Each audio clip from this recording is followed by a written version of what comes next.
dalam pekerjaan bisnis ya, seringkali kita sebagai pebisnis, sebagai brand owner, sebagai marketer gitu ya, coba macam-macam cara gitu ya, tapi terus habis itu nggak berhasil. Faktornya macam-macam. Bisa faktornya itu dari karena memang strateginya yang salah gitu kan, atau nggak sedikit juga yang karena kita juga asal comot nih gitu kan, kita ngelihat produk lain, wah si produk itu bagus tuh, brand itu tuh gitu kan, marketingnya, terus habis itu terus kita copy aja, yuk deh di copy dimasukin ke sini gitu kan. Padahal setiap produk, setiap service gitu ya punya karakternya masing-masing, dan itu nggak bisa asal comot-comot aja gitu kan. Walaupun ujung-ujungnya marketing itu kan selalu ngomongin soal manusia, brand juga soal manusia, tapi justru karena soal manusia ini produk yang berbeda bisa bisa diproses secara berbeda di otak manusia gitu. Maka dari itu ada banyak banget cara untuk ngebelah-belah produk, service, apapun itu gitu ya. Dan itu membedakan juga gimana cara nanti kita ngedorongnya gitu. Jadi nggak bisa asal pukul sama rata aja gitu ya. Slicingnya banyak caranya, tapi satu hal yang saya mau omongin hari ini adalah tentang ada produk yang ini istilah yang udah common banget tapi nggak banyak yang ngerti gitu ya. Yang pertama adalah kita bisa slicing, nanti yang kedua dan selanjutnya di episode selanjutnya kayaknya nggak keburu gitu ya. Tapi yang pertama adalah soal high involvement dan low involvement product. Ini penting banget gitu. Tapi saya sebelum saya lanjutin, kalau teman-teman nggak sempet nyatat atau sebenarnya saya bahas itu di buku saya ini ya, buku Brand and Brand gitu ya. Saya bahas cukup detail di situ gitu. Jadi tentang bagaimana kita ngelihat produk, bagaimana orang memprosesnya dan lain sebagainya. Nah, yang menarik adalah kita ngomong soal low involvement product dulu. Low involvement product itu apa sih gitu kan? Ada beberapa produk ya namanya juga low involvement ya. Involvement itu kan keterlibatan gitu kan. Keterlibatannya minim gitu. Bukan berarti itu habis itu kita sama sekali nggak mikirin, sama sekali enggak gitu. Tapi agak minim. Nah, produk-produk low involvement ini bisa dibilang adalah produk-produk yang tidak membutuhkan atau kita terbiasa untuk tidak terlalu banyak mikirin waktu proses pengambilan keputusannya sampai pembeliannya gitu kan. Karena nggak begitu mikirin sehingga pembeliannya seringkali impuls itu dadakan aja, spontan aja gitu. Kita nggak berencana jalan ke supermarket dan lain sebagainya, ujung-ujungnya begitu sampai sana, ini menarik nih, entah karena ada promonya, entah karena apa, itu habis itu kita beli gitu. Jadi ada produk-produk yang memang begitu gitu kan, sehingga model cara pembeliannya itu bisa beda gitu kan. Nah, produk-produk ini biasanya adalah produk-produk yang kalaupun gagal kita beli tuh habis itu aduh ternyata ini nggak oke gitu ya.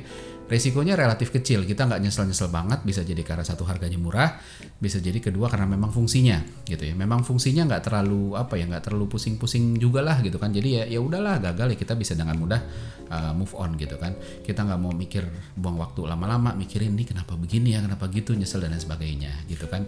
Dan karena segitu kurang pentingnya gitu ya, sehingga seringkali kita juga bisa nitip teman, nitip pembantu, nitip siapapun, tolong beliin dong gitu loh. Nah, contohnya apa, produk-produk kayak permen, kerupuk gitu ya, snack gitu kan. Sebagian besar ATK, alat tulis kantor gitu ya, itu juga bisa masuk ke sana. Kita nggak benar-benar punya preference, saya maunya brand yang ini nih, saya maunya yang speknya kayak gini nih. Itu sebagian besar enggak. That's why makanya itu tuh juga kayak kan nggak ada gitu, orang beli kerupuk, coba dong dilihat dulu tapi kerupuknya ya, kandungan karbohidratnya berapa, gulanya berapa, proteinnya berapa, kan enggak. Buat kita ya udah makan enak udah selesai, nggak enak ya udah dibuang aja gitu. Jadi kita nggak nyesel banget nih kerupuknya kok nggak enak banget dan lain sebagainya gitu. Jadi dengan mudah kita bisa move on ketika ini gagal. That's why makanya involvementnya rendah.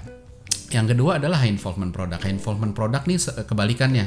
Kalau tadi itu kita benar-benar setengah cuek gitu ya, pembeliannya kalau istilah psikologinya namanya heuristic processing gitu. Jadi cara kita memprosesnya tuh kayak sambil lalu aja, sambil lewat gitu. Kita nggak terlalu mikirin, nggak terlalu ini gimana, nanya ke temen, tanya sana sini, nggak ada orang beli kerupuk, beli permen gitu nanya, lu udah pernah cobain kerupuk ini atau permen ini apa belum, kan nggak gitu. Jadi buat kita kayak ya udah cobain aja, nggak ya udah gitu kan. Nah, yang kedua itu high involvement product, sebaliknya kita justru amat sangat terlibat dalam, sehingga detail-detailnya diperhatiin, decision making prosesnya biasanya juga panjang gitu kan. Pembeliannya cenderung terencana, harganya biasanya relatif lebih mahal, atau secara fungsinya ini penting, atau bahkan ketika gagal ini bisa bahaya gitu kan, bisa bahaya. Kalau salah beli itu nyeselnya luar biasa, risikonya gede. Contohnya apa? Contohnya pertama vaksin gitu ya, yang lagi rame nih. Vaksin kita milih-milih, mau yang mana? AstraZeneca, tapi AstraZeneca begini, Sinovac, tapi gini, dan lain sebagainya gitu ya. Walaupun tiap orang punya standar high involvement dan low involvement yang beda-beda, tapi ada seperti dalam tanda kutip rata-ratanya kurang apa sih? Apakah ini bisa kita kelompokin sebagai high involvement atau low involvement gitu kan? Terus apalagi rumah gitu ya. Rumah juga gitu kan, rumah itu satu hal yang penting. Kenapa? Karena satu, harganya mahal, kedua kita tempatin bareng sama, apalagi rumah yang ditempatin ya, bakal kita tempatin sama keluarga. Jadi buat kita penting banget untuk benar-benar kita tahu banget ini suratnya gimana, lingkungannya gimana, suasananya enak apa enggak, dan kita nggak cuma pakai logik doang begitu masuk. Kadang-kadang logiknya udah oke, begitu kita datang, kita visit gitu, kita lihat, aduh semuanya sebenarnya oke, tapi kok ada yang belum srek ya. Nah hal-hal kayak gitu tuh bermain gitu ya. Jadi banyak keputusannya tuh complicated sekali gitu kan. Mobil juga sama gitu kan. Gak bisa tuh kita beli mobil, beli rumah, titip aja deh sama mbaknya, mbak tolong ke mall deh, tolong beliin rumah, kan gak bisa gitu.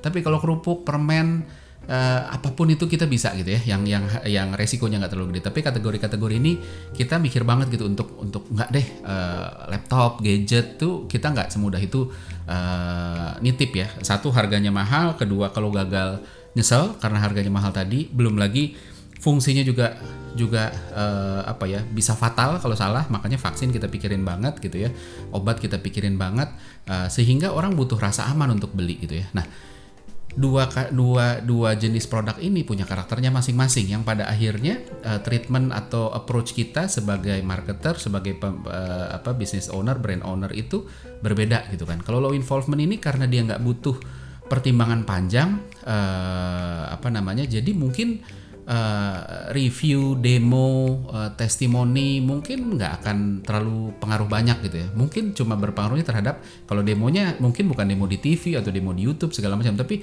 demonya mungkin demo di, kalau kita ke yang sering ini kan gini, kita ke supermarket tuh habis itu ada orang demo, Pak Bu ini pisaunya tajam nih, hal-hal kayak gitu itu bisa impuls, karena buat kita juga pisau ya udahlah gitu kan, nggak terlalu perlu dipikirin banyak-banyak gitu kan. Nah yang akan lebih didorong itu sebenarnya social proof. Jadi seberapa banyak orang yang pada saat kita mau ambil keputusan atau pas barangnya ditawarin ke kita banyak yang pakai gitu loh. Kalau kita ngelihat cemilan di mall gitu ya kan, kita suka ngeliat, kok antri banyak ya, kita nggak kerencanain untuk beli itu gitu, tapi kok antri banyak, terus habis itu boleh deh kita beli deh gitu kan. Nah brand tetap bisa bermain gitu ya.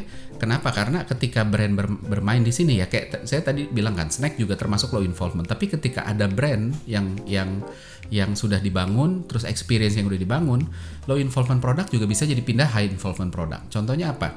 Ada orang-orang yang dia beli soft drink itu tidak impuls, tapi memang direncanakan. Setiap belanja bulanan dia beli, dia udah masukin di listnya, saya mau beli misalnya Coca-Cola gitu ya, atau Palpi atau apapun itulah gitu ya, udah di plan gitu. Nah karena apa? Karena brandnya sudah ada, dia sudah membangun keterikatan, experience-nya udah bagus sehingga direncanakan gitu kan.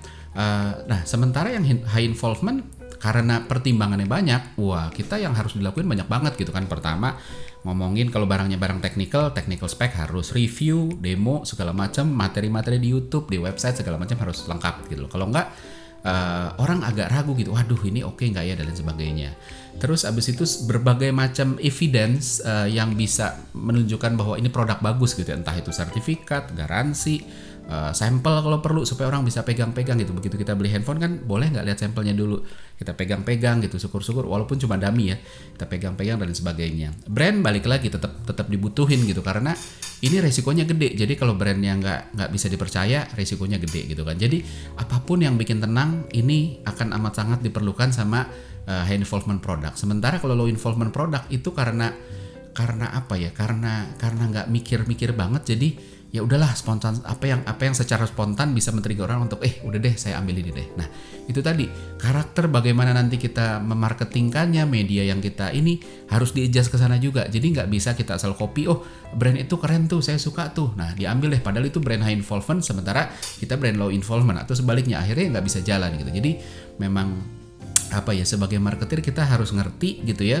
produknya kayak apa, brandnya mau dibentuk kayak apa, karakter orang mempertimbangannya kayak apa gitu.